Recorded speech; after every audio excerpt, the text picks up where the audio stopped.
అందరికీ నమస్కారం అండి. పాత్రికేయ సోదరులకు, మీడియా మిత్రులందరికీ కూడా పేరు పేరున నమస్కారాలు. ఈ సినిమా ఎలా ఉంటుందంటే, మనం కేఎఫ్సి సెంటర్కి వెళ్ళి మంచి చికెన్ బకెట్ తీసుకొని వెళ్ళి కూర్చుంటే ఎట్లా ఉంటుందో, వేడి వేడిగా తింటా ఆ మజాని ఎంజాయ్ చేస్తా, అలా ఉంటుంది ఈ కేఎఫ్సి నుంచి వచ్చే సినిమా. ఇదైతే పక్క. అక్కడ చూడండి, ఆయన అసలు పెట్టారు కోనా ఫిలిం కార్పొరేషన్, కేఎఫ్సి. ఏ మాత్రం ఆ బ్రాండ్కి తగ్గదు. ఇది చాలా మంచి లవ్ స్టోరీ అండి. ఇది నాకు కథ తెలుసు. మనల్ని ఒక పాత్రకి అడిగారు, ఏ పాత్ర అయి ఉండొచ్చు, రొటీన్గా ఉంటుందని నేను మా వాడితో అన్నా, వద్దురా ఇది దీంట్లో కాదులే, మనం వేరే దాంట్లో చేద్దాం. పైగా మా శ్రీదేవి తను ఎంత గొప్ప ఆర్టిస్ట్ అంటే, మీరు అమ్మాయి రీల్స్ ఏమైనా చూసారా? ఓరి బాబో ఏం ఎక్స్ప్రెషన్స్. నాకు కోర్టు సినిమా చేసేంతవరకు ఎవరి పిల్ల ఏదో ఓకే ఎర్రగా బుర్రగా ఉంది, బాగుంది, తీసుకున్నారు హీరోయిన్ అనుకున్నా. ఆ సినిమా అయిపోయినాక 6 నెలలకి తనకు ఒక రీల్ పెట్టానమాట. శ్రీదేవికి ఏటమ్మా ఇదే అని అన్నా. అస్సలు బాబోయ్, ఇందాక అదే చెప్తున్నాను. అందుకు ఎంత మంచి ఆర్టిస్ట్ అంటే చాలా చాలా మైన్యూట్గా ఉంటాయి తన రీల్స్లో ఇచ్చే ఎక్స్ప్రెషన్స్. చాలా గొప్ప ఆర్టిస్ట్ అవుతుంది, చాలా దూరం వెళ్తుంది. అలాగే రోహన్ ఏదోట్లే అబ్బా, నా ఇష్టం వచ్చిందంట మంగపతి ఇక్కడ. నాకు అది కన్ఫ్యూజు. మాకేమో 90sలో రోహన్ గాడు ఉన్నాడు, ఈయన రోషన్ గాడు. ఎక్కడ తెచ్చేది నేను? సరే, వీళ్ళిద్దరూ very close to my heart. So మంచి డాన్సరు, మంచి టైమింగ్ ఉన్న artist, long way to go. పైగా మనోడి హ్యాండ్ కూడా మంచి లెగ్, బ్రహ్మాండంగా వరుసన మంచి మంచి బ్యానర్స్లో మంచి సినిమాలు చేస్తున్నాడు, మంచి బిహేవియరు. సో ఇది చాలా ఇంపార్టెంట్ అప్కమింగ్ ఆర్టిస్టులకి. సో ఇవన్నీ పుష్కలంగా ఉన్నాయి మా వాళ్ళు. చాలా బాగా చేశాడు ఈ సినిమాలో. మీకు మనోడి డ్యాన్సుల గురించి మీకు చెప్పేదే ఉంది. అందరూ బాగా చేశారు. డైరెక్టర్ గారి కథ నేను విన్నాను, చాలా బాగా చేశాడని చెప్పారు. సో కోనా గారి ఆ గొడుగు కింద వీళ్ళందరూ కూడా చాలా సేఫ్ జోన్లో ఈ సినిమా నుంచి నెక్స్ట్ లెవెల్కి వెళ్ళబోతా ఉన్నారు వీళ్ళందరూ. ఖచ్చితంగా కోనా గారి ఫోటో వాళ్ళ జీవితకాలం పెట్టుకోవాలి, కొత్త డైరెక్టర్ కానీ వీళ్ళందరూ కూడా. ఎందుకంటే వీళ్ళందరికీ ఎవరికి తెలీదు, ఈవెన్ మన శివగారికి కూడా తెలీదు. కోనా గారు ప్రొడ్యూసర్గా చేసిన సినిమాకి ఆ సినిమాకి చేసిన ట్రైలర్కి నేను అసిస్టెంట్ అనమాట అక్కడ ఆ స్టూడియోలో, ఎడిటింగ్ డిపార్ట్మెంట్లో, రాజ్భవన్ రోడ్లో. తోకలేని పెట్ట, ఇది ఆయన ప్రొడ్యూసరు. నేను అప్పుడు ఎడిటర్గా పనిచేస్తున్నాను. సో ఆ సినిమాకి ఒక సీనియర్ ఎడిటర్ ఉన్నాడు, ఆయన దగ్గర నేను ఆ టైంలో నేను అసిస్టెంట్గా పనిచేస్తున్నానండి. అక్కడ పరిచయం, నాకు అక్కడ తెలుసు, నేను పరిచయం లేదు ఆయనకి, ఆయన నాకు తెలుసు. కోనా గారు ఏదైనా టైం రావాలి. నేను చాలాసార్లు అనుకునేవాడిని, ఎందుకంటే అసలు ఆయన రాసిన కామెడీ స్క్రిప్ట్లు ఎవ్వరు రాయాల. ఈవీవి గారి తర్వాత అంత స్థాయిలో కోనా గారు ఆయన స్క్రిప్ట్లు అంత అద్భుతం. కానీ ఎప్పుడు బాధపడేవాడిని, ఎందుకు రావు మనకి, వీళ్ళ దగ్గర నుంచి ఎందుకు క్యారెక్టర్లు రావు అని ఫీల్ అయ్యేవాడిని నేను. ఏదైనా టైం రావాలి రబ్బాయి, దేనికైనా లైఫ్లో దేనికైనా టైం రావాలి. టైం వచ్చినప్పుడు అన్నీ అవే సెట్ అవుతాయి, కాకపోతే అప్పుడు మనం రెడీగా ఉండాలి. సో ఈ సినిమా రేపు 13వ తారీఖు రిలీజ్ అవుతూ ఉంది. సేమ్ కోర్టు డేట్ అందరూ 14 కదా అంటారు, 13న ప్రీమియర్ వచ్చాం, ఆ రోజే హిట్ టాక్ వచ్చింది. ఇది కూడా అంతే, మార్చి 13 సూపర్ హిట్ అవుతుంది. మీ అందరు దీన్ని ఆదరిస్తారు. అలాగే అసలు తను టచ్ చేస్తేనే ఒక వైబ్రేషన్ వస్తుంది. తమన్ గారు నాకు చాలా చాలా చాలా చాలా సంవత్సరాల క్రితం తను కష్టపడే రోజుల దగ్గర నుంచి నాకు తెలుసు. నందమూరి తమన్ కావచ్చు, కొణిదెల తమన్ కావచ్చు, తెలుగోళ్ళ తమన్, అది చాలా బాగుంది కదా. జై తమన్. సో అందరికీ కూడా పేరు పేరున ఇక్కడికి వచ్చేసిన మీ అందరికి కూడా thank you so much. Thank you Kona గారు పిలిచినందుకు. థ్యాంక్ యూ మీడియా మిత్రులకు అందరికి కూడా థ్యాంక్స్. కలుద్దాం, తొందరలో కలుద్దాం. Thank you. సో మీ ట్రిపుల్ఎస్ కూడా ఫస్ట్ అడ్వాన్స్ కంగ్రాచులేషన్స్ అండి. సాంప్రదాయాన్ని జుబేనికి కూడా థ్యాంక్ యూ. అంతే, అంటే మైక్ తీసుకుంటూ చెప్తున్నాను అనమాట నేను దానికి. All the best. And now I request star writer, amazing producer Kona Venkat గారు మాట్లాడాల్సిందిగా కోరుకుంటున్నాను ఇప్పుడు. Hello first of all media మిత్రులందరికీ, ఇక్కడ వచ్చిన వాళ్ళందరికీ బిగ్ థ్యాంక్స్. ఎందుకంటే మీకు సినిమా ఏమాత్రం బాగున్నా, ఎంత బాగుంటే దాని ఆకాశం అంత ఎత్తు పెంచుతారు. ఇలాగ ఈ మధ్యన రిలీజ్ అయిన ఎన్నో సినిమాలు దానికి ఎగ్జాంపుల్స్. అలాగే నేను నా లైఫ్లో, నా కెరియర్లో నేను బాగా ప్రేమించే వ్యక్తులు, నన్ను బాగా ప్రేమించే వ్యక్తులు అందరూ స్టేజ్ మీద ఉన్నారు. వీళ్ళందరూ ఇంక్లూడింగ్ మా తమ్ముడు తమన్, నేను తమ్ముడు తమన్ అంటుంటా. వీళ్ళందరినీ నేను, ఎందుకంటే ఫస్ట్ మా సినిమాకు సంబంధించిన talkie fun part whatever ప్రపంచాన్ని చూపించబోతున్నాం. నేను ఇష్టపడే, నేను ప్రేమించే వాళ్ళ మధ్య జరగాలని నేను వీళ్ళు ఏరి కోరి పిలుచుకున్నా. అలాగే ప్రతి సినిమాకి ఏదో ఒక సినిమా ఉంటుందన్నమాట, ఒక లీడ్. ఈరోజు ఈ సినిమా జరగడానికి కారణం నిన్ను కోరి అనే ఒక సినిమా. శివ అనే ఒక డైరెక్టర్ ఒక మీనింగ్ఫుల్, ఒక గుండెలోంచి వచ్చిన ఒక లవ్ స్టోరీకి ఎంత వాల్యూ ఉంటుంది, అది దాని యొక్క ఆ సక్సెస్కి ఎంత ఇంపార్టెన్స్ ఉంటుంది. జీవితాంతం ఒక మెమరీలాగా, ఒక మంచి జ్ఞాపకంలాగా అతను నాకు ఇచ్చాడు. ఆ సినిమా అది రావడం వల్లే ఈరోజు బ్యాండ్మాళ అన్న సినిమా వచ్చింది. దాని వాల్యూ ఏంటో నాకు అర్థమైంది, దాని టేస్ట్ నాకు అర్థమైంది. నాకు బాగా గుర్తు. నాకు ఒక ఫ్రెండ్ తను రికమెండ్ చేసినప్పుడు తన నెంబర్ ఇచ్చాడు. ఒక మంచి స్టోరీ ఉంది శివ దగ్గరని. నేను శివకి ఫోన్ చేస్తే తను అప్పటికి ట్రైన్లో ఉన్నాడు వైజాగ్ వెళ్తున్నాడు. నేను కోన వెంకట్ని మాట్లాడుతున్నాను, నీ దగ్గర స్టోరీ ఉందని అట్లాంటా నుంచి ఫ్రెండ్ ఇచ్చాడు నెంబరు. అంటే వచ్చేయమంటారు సార్ అన్నాడు. అంటే చైన్ లాగి దూకేసేలా ఉన్నాడు. వద్దు నువ్వు వచ్చినా కూడా కలవను నేను, నువ్వు ఎందుకు వెళ్తున్నావో పండక్కే ఆ పని చూసుకొని రా, అప్పుడు కలుస్తా నేను. అట్లేదు సార్ వచ్చేస్తా సార్ అంటున్నాడు.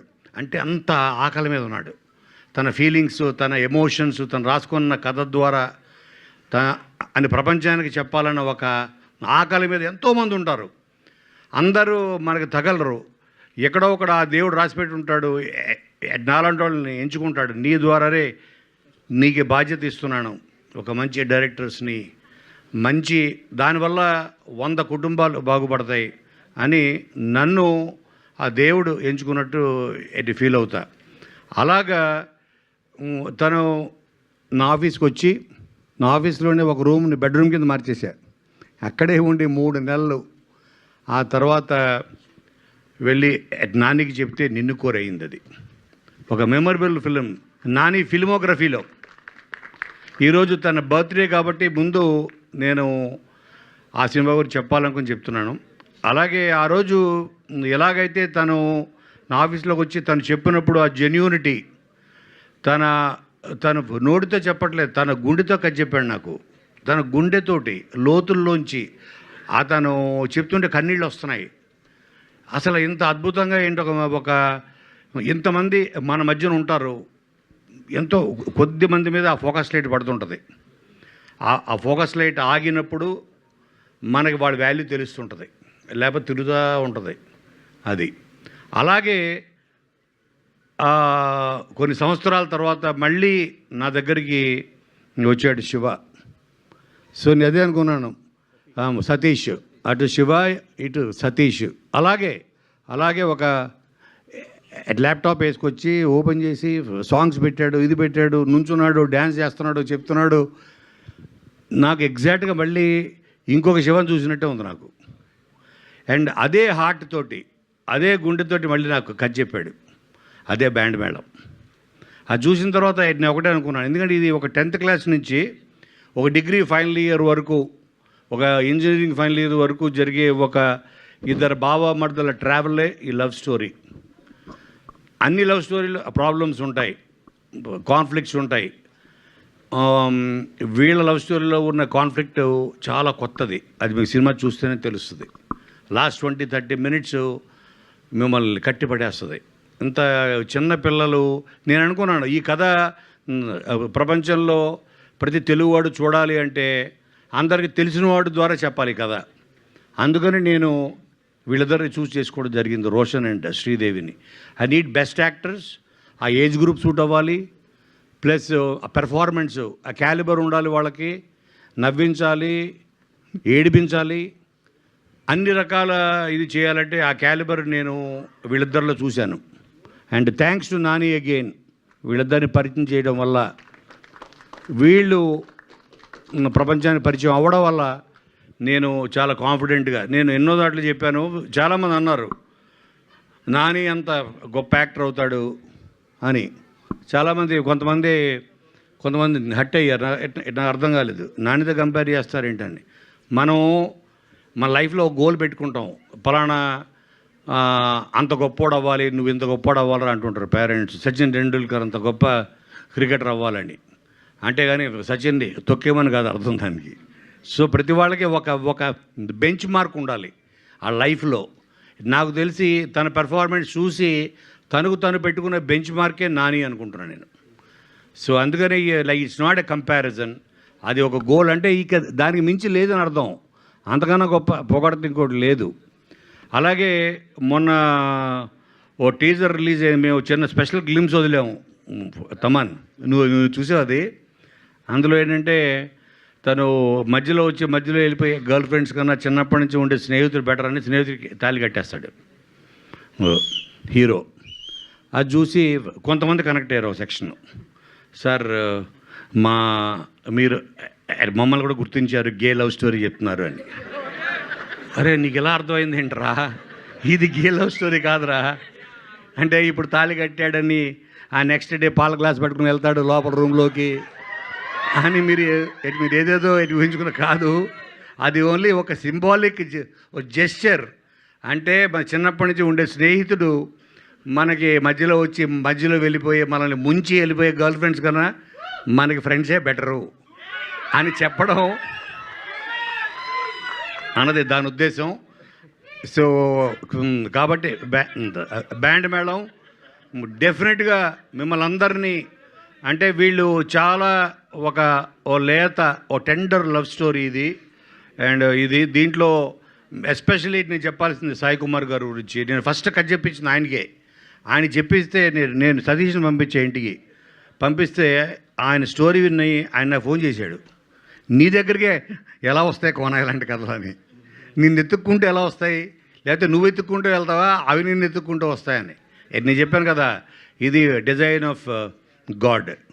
ఆయన నన్ను ఎంచుకుంటున్నాడు, నువ్వు ఇలాంటి కథలు పాప వీళ్ళని తీసుకురా బయటికి, వీళ్ళని ప్రపంచాన్ని పరిచయం చేయని.